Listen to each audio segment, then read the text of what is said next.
복의 근원 되신 하나님이 이 땅에 예수님의 그 육신의 몸으로 오실 때 복의 근원 강림하사 이렇게 찬양을 하잖아요. 그것은 바로 하나님이 복의 근원이 되시기 때문에 그래요. 여러분, 민수기서를 우리 한번 찾아보실까요? 민수기서 6장에 보시면 24절부터 이런 말씀이 있습니다. 여호와는 내게 뭘 주시고 복을 주시고 어떻게 하기를 원하신다고요? 너를 지키시기를 원하며. 그리고 25절 보세요.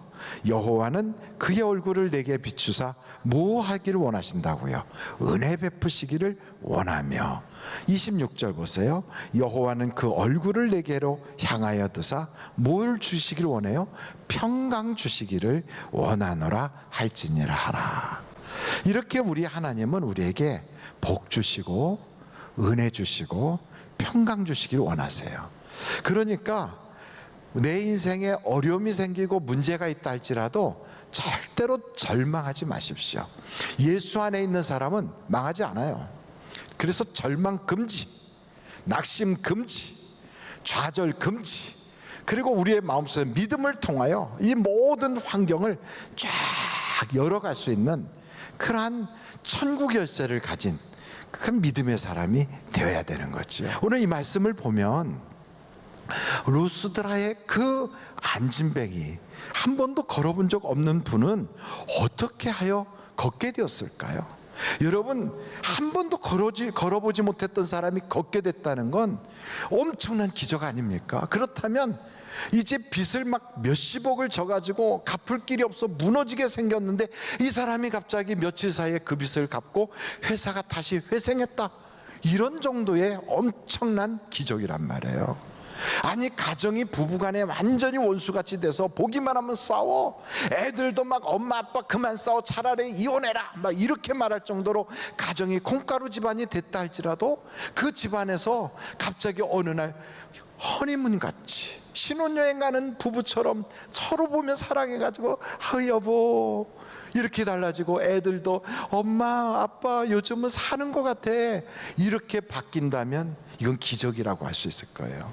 여러분, 우리는 기적을 꿈꾸잖아요. 근데 어떻게 그런 기적을 맛볼 수 있을까요? 성경을 보니까 이 루스드라의 그 안진뱅이는 구원 얻을 믿음이 있더라는 거예요. 여러분, 한번 성경 오늘 말씀 사도행전 14장 9절 말씀을 한번 보십시오. 바울이 말하는 것을 듣거늘 바울이 주목하여 구원받을 만한 믿음이 그에게 있는 것을 보고 그래요. 근데 이 사람 믿음이 있는데 어떤 믿음이냐면 구원받을 만한 믿음이더라는 거예요. 여러분, 믿음에 대한 것을 우리가 그래서 오늘 꼭 한번 살펴봐야 돼요. 믿음이란 우리가 잘 아는 것 같은데도 믿음이 뭐예요? 이렇게 물어보면 막상 답이 쉽게 안 나와요. 아, 믿는 거지요 뭐. 아유 그냥 주님 꽉 붙잡는 거예요. 이렇게 우리가 추상적으로 알다 보니까 확실히 잡혀지질 않아요. 그런데 성경을 보면 내 믿음대로 될지어다. 그런데 그 믿음을 잘 모르겠는데 믿음대로 되라고 하니까 참 힘든 거예요. 뭐 겨자씨만한 믿음만 있어도 산을 옮긴다는데, 아니 내가 예수를 믿은 지 몇 년인데 겨자씨만한 믿음도 없을까 봐 이러면서도, 그런데 왜 내게는 그런 기적이 안 일어나지? 그런데 왜 내게는 아무 그런 하나님의 증거가 없어? 이런 생각이 들 때도 있다고요. 그래서 믿음이 뭐냐 이렇게 물어보면 막상 입에서 말이 뱅뱅 돌기만 하지 확실하지가 않은 거예요. 그래서 저는 오늘 믿음을 세 가지로 이렇게 한번 설명을 해드리려고 그래요. 믿음은 먼저 우리 주님이 이 땅에 오셔서 가장 먼저 기적을 일으켰던 그 현장으로 가서 보면 가나 혼인집이잖아요. 그 집에서 있었던 그 기적을 우리가 믿음으로 한번 볼 수가 있어요.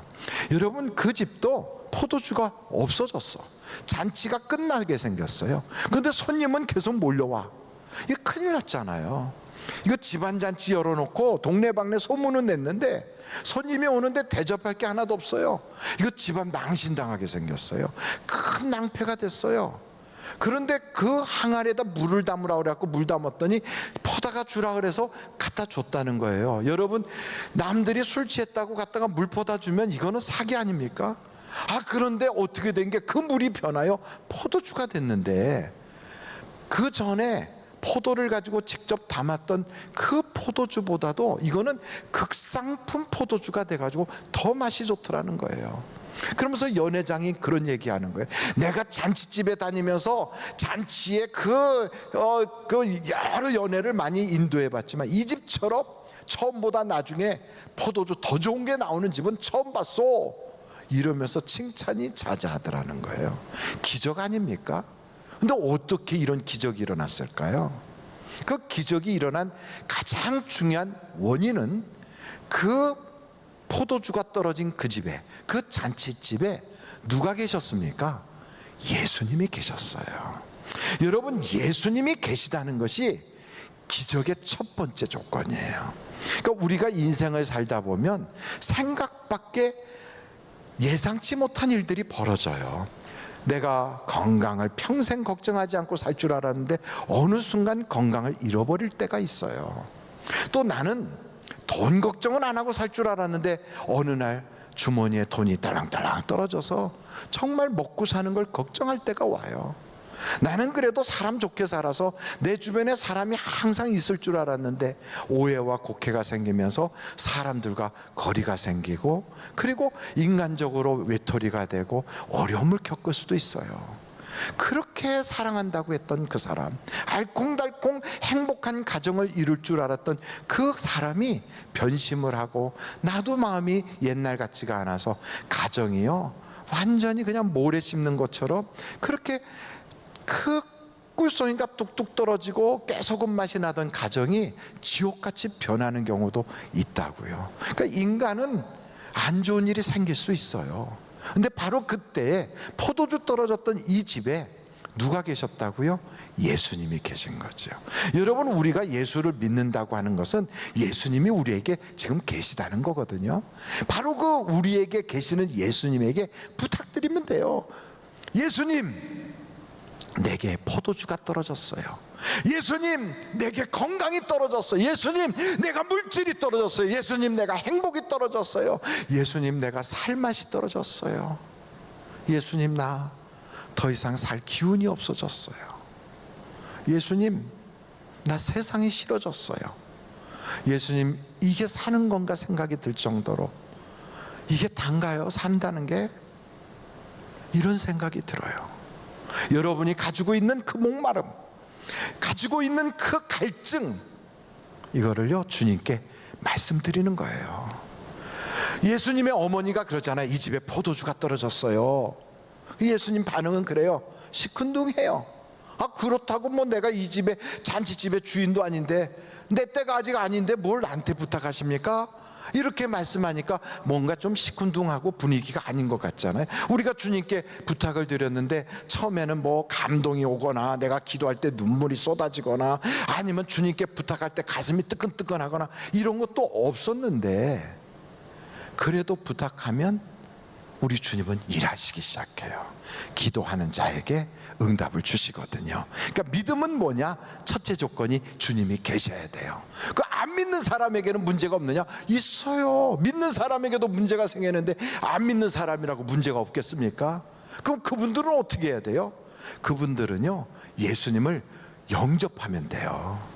영접하는 자, 곧 그 이름을 믿는 자에게는 뭐가 있다고요? 하나님의 자녀가 되는 권세가 있어요. 여러분, 부모는 자녀를 책임져요. 하나님의 자녀가 되면 하나님이 책임져 주세요. 여러분, 믿음이란 두 번째 뭐냐? 믿음은 잘하게 돼 있어요. 학교 다닐 때 미션 스쿨 다녔던 제 아내가 그 당시에 미션 스쿨 다니고 있는데 하나도 예수를 안 믿고 신앙생활을 제대로 안 했거든요. 교회도 안 다녔어요. 그랬던 제 아내가 막상 남들 다 학교 다니고 자기는 학교도 다니지 못하고 시장, 동네 시장에 있는 메리아스 가게에서 일을 하는 점원으로 알바를 하고 있을 때 학교를 다니고 싶은데 도와줄 사람이 아무도 없잖아요. 근데 그때 미션 스쿨 다닐 때 들은 게 있어. 하나님께 기도하면 하나님이 응답 주신다고 들은 게 있어요. 그래서 그 들었던 걸 가지고 하나님께 부탁한 거예요. 하나님, 나를 도와줄 사람 아무도 없어요. 우리 집은 가난해요. 그러니까 하나님이 나를 공부시켜 주세요 하고 하나님께 기도하게 되더라는 거예요. 믿음이 뭐냐? 들어야 그걸 시작할 수 있잖아요. 믿음은 어떻게 생깁니까? 들을 때 요만하게 싹이 나요. 자꾸 들어야 돼요. 그래서 복음을 듣고 설교를 듣고 말씀을 듣고 그 하나님의 말씀을 자꾸 들으면 믿음이 자라요. 세상 소리 자꾸 들으면 세상의 염려 근심이 자라요. 그리고 안 좋은 사람들 이야기를 자꾸 들으면 마음에 울분이 생겨요. 그러니까 이걸 우리가 들을 때 어떤 소리를 들어야 되겠어요? 하나님의 말씀을 들어야죠. 그 말씀을 듣다 보면 믿음이 생겨요. 요만하게 싹이 나요. 그런데 이 믿음을 이게 뚜렷하게 뭘 하겠어, 이게 뭐 대단하겠어? 그래도 그 믿음을 잘 물어주며 키우다 보면 믿음에 이르게 돼요. 교회 다니는데 물론 마음속에 믿긴 믿지, 나도 예수 믿어. 그런데 무슨 뚜렷하게 대단한 기적을 이룰 만한 믿음도 아니고 그냥 겨우 교회 다니는 그 정도의 믿음. 뭐라 그러면 그래 나도 크리스찬이야. 근데 이 사람 그렇게 기도도 잘하거나 이러지 않는 그런 믿음이라도 그거 가지고 꼭 붙잡고 있다 보면 어느 세월인가 하나님이 믿음을 부어주실 때가 와요. 그래서 두 번째 단계는 믿음으로 믿음에 이르는 거예요. 그 믿음을 가지고 있다 보면 하나님이 믿음을 부어주신다고요. 그렇게 되면 믿음이 은사로 나타나듯이 이 사람이요 굉장히 믿음이 좋아져요. 그러면 사람들이 볼 때 저 사람 믿음이 좋네, 아이고 아무개가 아주 믿음이 참 좋은 사람이야 하고 보여지는 거죠. 성경은 이렇게 말해요. 그의 믿음을 보시고 역사가 나타나는 거예요. 여러분, 보여지는 믿음까지 가야 기적이 일어나는 거예요. 보여지는 믿음, 이게 참 중요하거든요. 그래서 하나님께서도 우리의 믿음을 보시고 그 믿음대로 되게 하시는 거예요. 이 성경을 쭉 보다 보면 이렇게 믿음이 보일 때, 이때가 참 중요한데 이때 사람들이요 자칫하면 넘어져요. 언제요? 하나님의 기적이 오기 바로 그 직전에 믿음이 막 보여질 때, 이때 마귀가 가만 안 두거든요. 성경을 보면 회당장 야이로라고 등장하는 인물이 있어요. 이 사람이 자기 딸이 병이 들었어. 주님에게 찾아갔어요. 예수님, 내 딸이 병이 들었어요. 빨리 와서 좀 기도해 주세요. 그에게는 믿음이 있는 거예요. 어떤 믿음? 예수님이 오시면 내 딸이 병을 고칠 수 있겠구나 하는 그 믿음이에요. 그 믿음이 만하게 쌍만큼 나왔어요. 그런데 사람들 전에 같으면 그런 걸 가지고 예수님한테 공개적으로 부탁 안 하는데 사람들이 보던 어떻게 됐든 이 사람은 지금 갈급한 거예요. 왜? 딸이 아주 심하거든, 병이. 그러니까 딸을 살리겠다는 마음으로 아이고 주님, 막 목이 탄 거예요. 믿음이 보여졌잖아요. 그래서 주님이 그의 말대로 회당장 야이로의 집으로 가요. 근데 빨리 가시면 좋겠는데 빨리 안 가고 막 자꾸 이상하게 뜸들이고 옆에서 무슨 일도 생기고, 그래갖고 가는 도중에 그 해당장 야이로의 집에서 사람이 왔어요. 아이고 끝났어요, 다 끝났다고. 아이고 따님이 돌아가셨어. 이제 주님 더 이상 괴롭히지 마세요. 이제 장례식 해야 돼. 이렇게 절망적인 소식이 왔다고요. 여러분, 우리가 하나님께 기도했는데 좋은 소식이 오지 않고 안 좋은 소식이 와. 하나님께 내가 충성봉사했는데 좋은 일이 생길 줄 알았는데 결과가 안 좋아.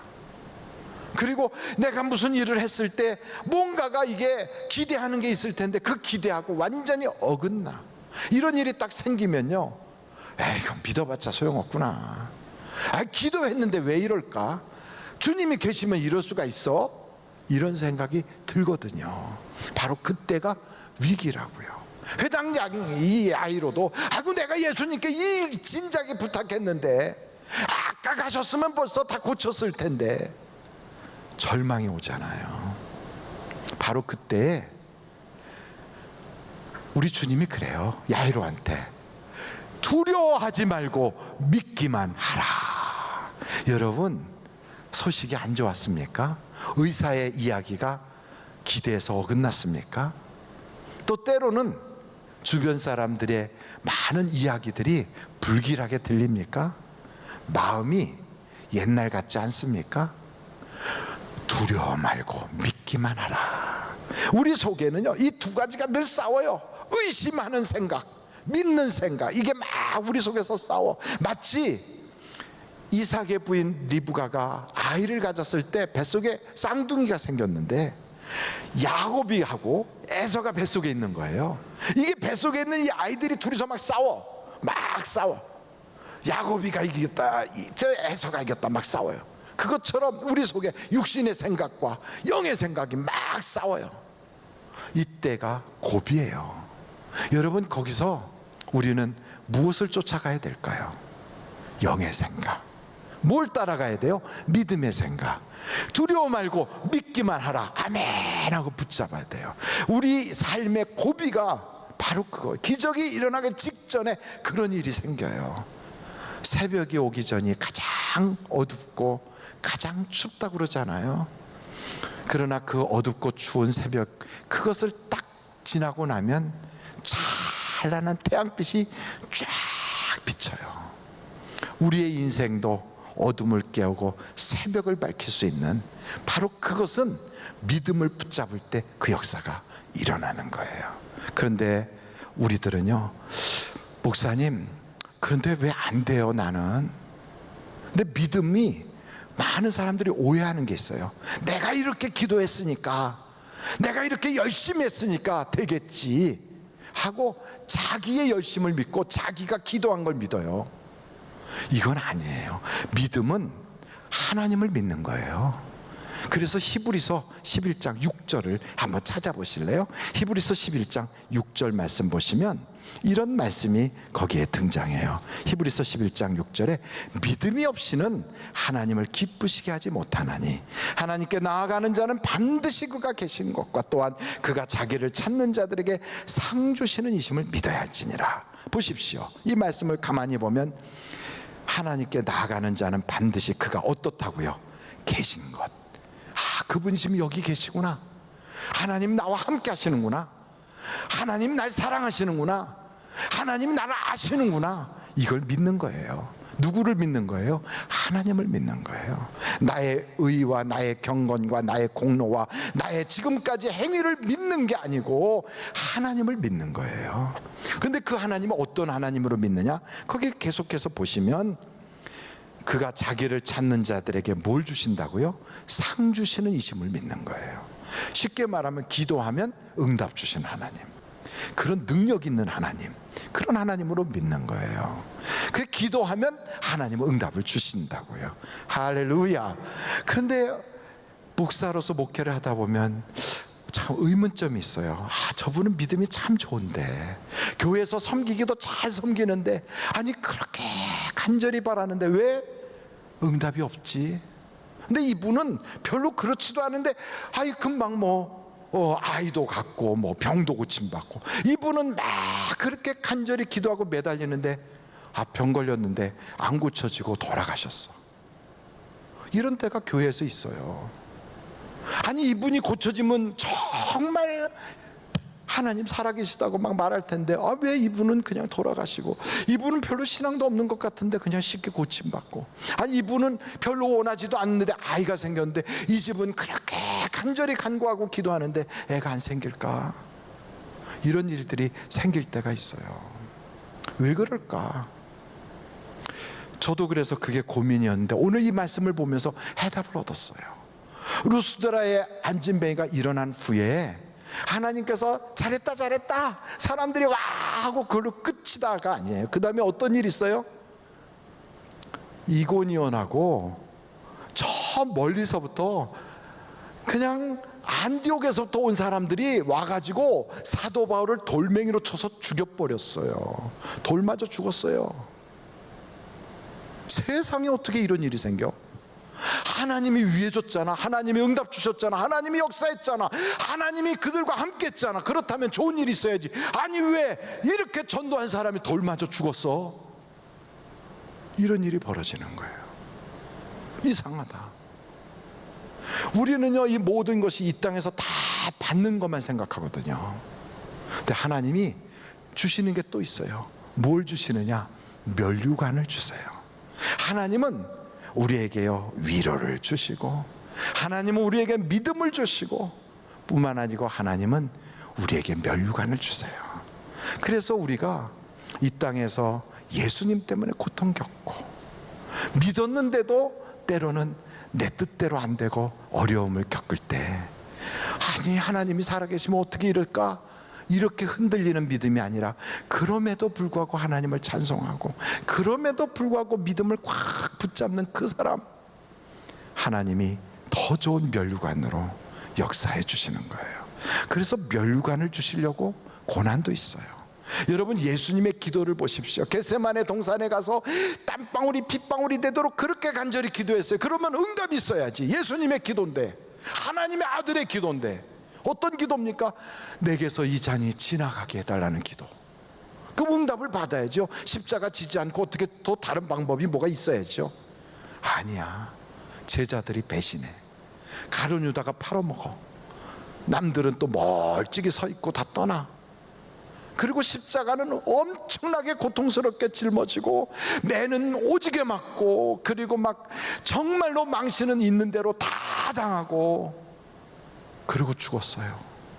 그러면 죽을 때 자기를 괴롭혔던 그 사람들, 자기를 고발했던 그 사람들도 벼락 맞아 죽든지 뭐 이렇게라도 하면 좋겠는데, 자기는 죽어가지고 그렇게 어려움을 당해서 죽었는데 나중에 다시 살아나서 보니까 여전히 그들은 의기양양하고 아주 기세가 등등해요.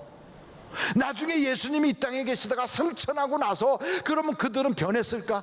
아무도 안 변했어요. 그들은 여전히 예수님의 제자들까지 붙잡아다가 감옥에 가두고 핍박하고 매질하고. 이야, 변한 게 한 개도 없어. 달라진 게 아무것도 없어요. 예수님이 그렇게 기도했으면 달라지는 게 뭐가 있어야 될 거 아니에요? 뭐가 변했나? 애매한 주님만 고통을 겪고 끝났나? 아니에요. 우리 주님은 뭐라고 말씀하시냐면, 하늘에 면류관이 있다는 거예요. 그래서 모세도요, 이 땅에서 그 하나님의 백성들과 고난당하는 것을 바로와 공주의 보석보다, 애굽에 있는 그 보물보다 더 귀하게 여긴 거예요. 예수님의 제자들은 예수님 증거하다가 매질을 맞고 감옥에 갇혔다가 나와도요, 하나님 때문에 고통당하는 걸 더 기쁨으로 여겨요. 그래서 빌립보 감옥에 있었던 사도 바울과 실라는 찬송을 부르는 거예요. 찬송을. 왜요? 그들은 바라보는 게 달라. 면류관을 바라보거든요. 여러분, 교회 일하다가 절망스러울 때가 있잖아요. 저도 교회에서 이렇게 보면, 아무개는 정말 하나님 복 받아야 되는데, 누구누구는 정말 하나님의 은혜 중에 있어야 되는데, 근데 의외로 사람들에게 다 밀려서 외톨이가 되거나 오해받거나, 또 때로는 집을 이렇게 봐도 병들거나 어려움을 겪을 때도 있어요. 내가 하나님 믿고 이렇게 충성했는데 뭐가 잘된 게 있나 하고 생각할 법도 한데, 그런데도 주님을 딱 붙잡고 그러면서 우뚝 선 모습으로 뚜벅뚜벅 걸어가요. 그분들이 바라보는 건 뭘 바라보고 있을까요? 이 땅에서 잘 먹고 잘 사는 걸까요? 아니에요. 그분이 바라보는 건 우리 주님 앞에서 칭찬받는 그 면류관, 영원한 면류관, 의의 면류관, 생명의 면류관, 썩지 않는 그 영광의 면류관을 바라보는 거예요. 오늘 우리도 마찬가지예요. 내 기도가 이 땅에서 다 응답받지 못한 것 같아도 절망하지 마십시오. 하나님은 살아계신 거예요. 낙심하지 마십시오. 하나님은 내 기도에 응답을 주십니다. 아니 목사님 그럼 몽땅 다 그렇게 하십니까? 아니에요. 그의 신앙의 수준만큼 하나님은 역사하십니다. 감당하지 못할 것은 주시지 않아요. 그래서 여러분, 감당치 못할 땐 피할 길도 주시잖아요. 우리는 그래서 인생을 살면서 우리 하나님은 참 좋으신 하나님, 나에게 위로를 주시고 믿음을 주시고 마지막에는 면류관도 주시고, 그래서 마치 식사를 제공할 때 보면은 양식이 딱 나올 때 맨 처음에 에피타이저가 나오고 그 다음에 메인 디시가 나오고, 그래서 칼로 쫙 쓸잖아요. 그리고 끝입니까? 아니요, 다 끝나면 디저트가 나오는 것처럼 우리의 신앙생활에도요, 나중에 받을 디저트가 있어요. 하나님 나라에서 받아야 될 그 디저트가 있어요. 그런데 그것이 메인 디시보다 훨씬 좋은 거예요. 오늘 우리는 그 면류관을 바라보면서 걸어갈 수 있는 믿음의 장부들이 다 되시기를 주님의 이름으로 축원합니다.